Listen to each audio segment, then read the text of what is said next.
nunca en ningún sistema dictatorial ni totalitario ha conseguido sepultar, hacer olvidar los fundamentos religiosos del pueblo que produce las revoluciones económicas o políticas.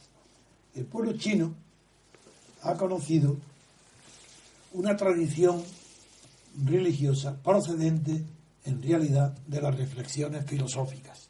Es una originalidad ante el origen de las religiones, por ejemplo, de las 4 derivadas del libro: la hebrea, la cristiana, la católica, la mahometana, la islámica y la protestante. Las 4 del libro se conoce su origen. También Buda, el budismo, tiene un origen personal. En cambio, las religiones que han dominado en China y Japón, en Extremo Oriente, están muy vinculadas a nombres, en el origen, a nombres de filósofos, más que de religiosos. Por ejemplo, en China, claro, es un recordatorio que hago, no voy a dar ninguna lección, es para, como siempre hago, para situar un problema actual, trato de colocarlo dentro de una cultura. Entonces, la cultura china, el primer fundamento que se conoce de ella es filosófico, el de Lao Tse, que fue del siglo VI, un poco anterior a Confucio, que también es del siglo VI antes de Cristo. Y esas dos primeras fórmulas que terminan siendo de culto religioso, de creencia religiosa, proceden de una reflexión filosófica. La de Lao Tse más acentuada que la de Confucio. Por eso el taoísmo está más cerca de una filosofía de resignación que la de Confucio, que está más cerca que de nada está de la filosofía natural o filosofía moral, de la moral natural. Eso explica que en algunas regiones como Corea del Norte, que unos dictadores, el que inicia la dinastía actual, fundador de Corea del Norte, sin embargo era un practicante muy severo del Confucio, de la religión de Confucio, porque es moral natural. Así se lo enseñó, por eso yo tengo una relación y un conocimiento tan íntimo y tan directo a través de Mónica Macías, la hija del dictador de Guinea Ecuatorial, que, como sabéis, ha tenido un éxito enorme escribiendo un libro que se está ya llevando al cine en Hollywood, en el que mi nombre aparece y mi figura con bastante extensión, y a través de ella he conocido muy bien la moral estricta de Confucio, del primer fundador de Corea del Norte.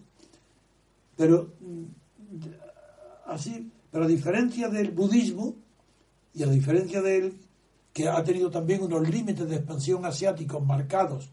Hombre, por ejemplo, yo conservo en mi pequeña colección de arte, conservo una escultura en piedra del siglo XII, que es de un monje budista, que se llama Rakan, que es el que introdujo el budismo en Japón.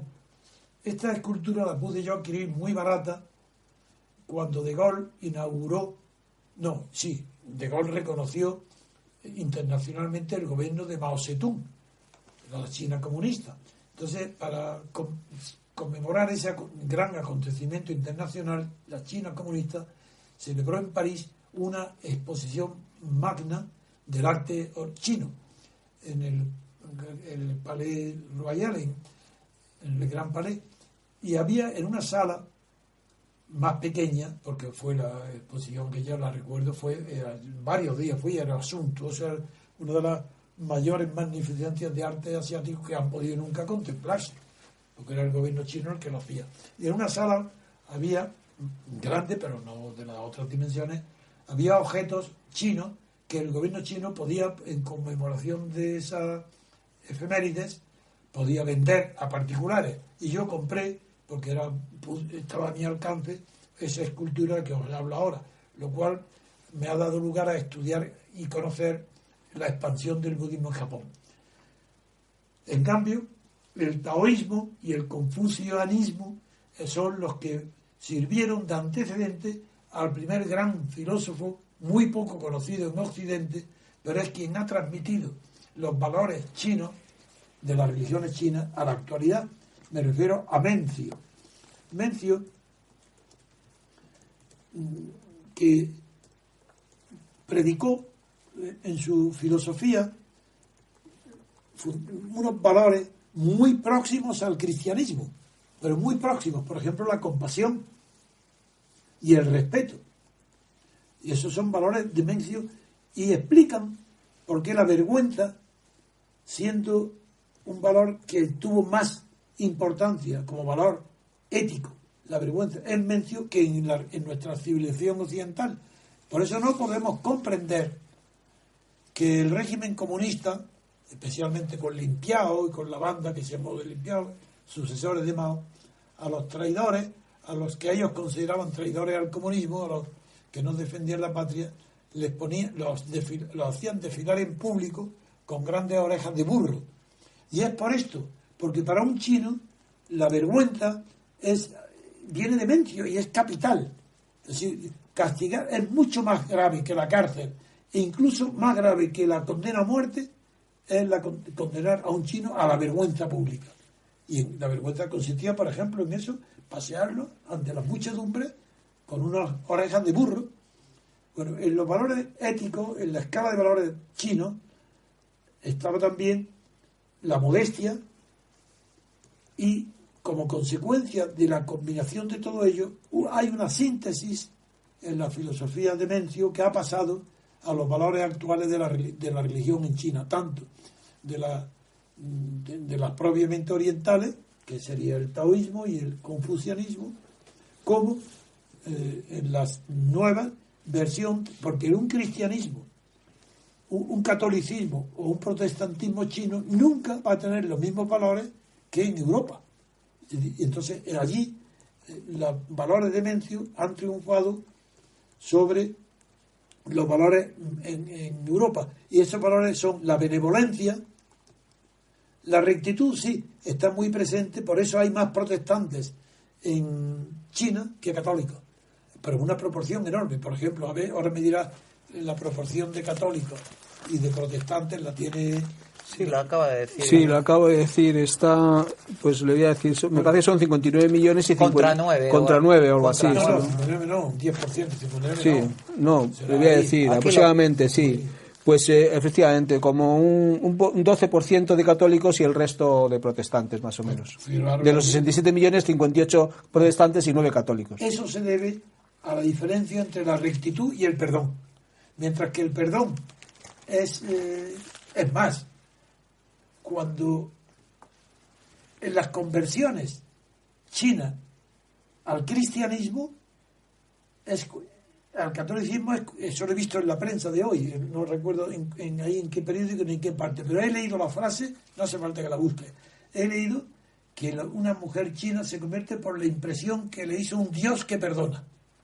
Así, el perdón, cosa que no estaba en la doctrina de la rectitud de Mencio, no está el perdón. En cambio, sí que está la sabiduría.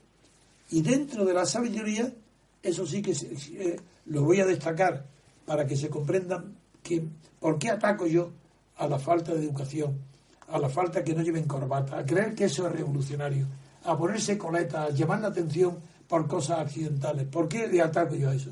Pues porque Mencio, que es del siglo III, 300 años antes de Cristo y antes del taoísmo, Mencio pone como valor fundamental, ojo, al lado de la sabiduría, ¿qué pone?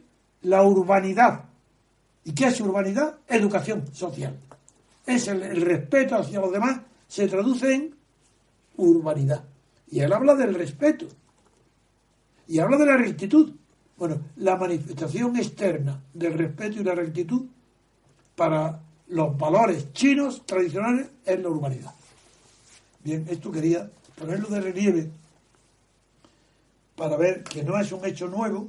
No voy a hablar más, porque solo que me agrada comunicar que los valores tradicionales de la antigua sabiduría china, a través ahora, tienen una nueva forma de expresión a través del catolicismo y del cristianismo. Y es normal que allí el protestantismo, por su mayor valor que da a la rectitud, puesto que es más difícil, que donde hay confesión hay más laxitud en los valores, porque si el pecado se perdona, pues no tienes por qué ser tan riguroso, porque luego te arrepientes y queda olvidado. Como eso está en contra de la doctrina china, se comprende que allí tenga más valor el protestantismo que el catolicismo.